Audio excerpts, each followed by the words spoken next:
yang minimal, dukungan, analisis gitu kan. Tapi sebenarnya banyak juga yang nggak tahu. Each other's sake, really.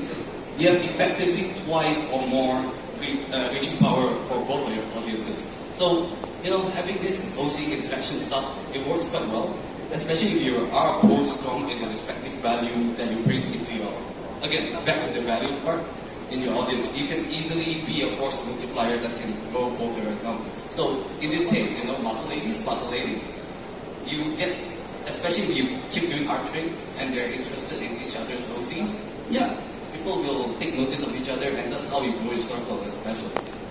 Do not do this.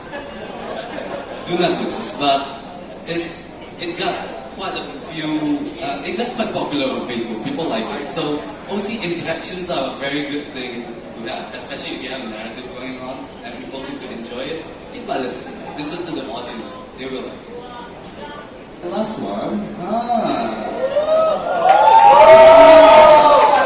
Everyone would like this, wouldn't they? Right? Okay, Polygon Speed Bendem. That's what I'm gonna do now. So, am I good? Alright, let's start.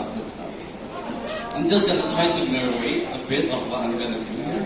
Yeah?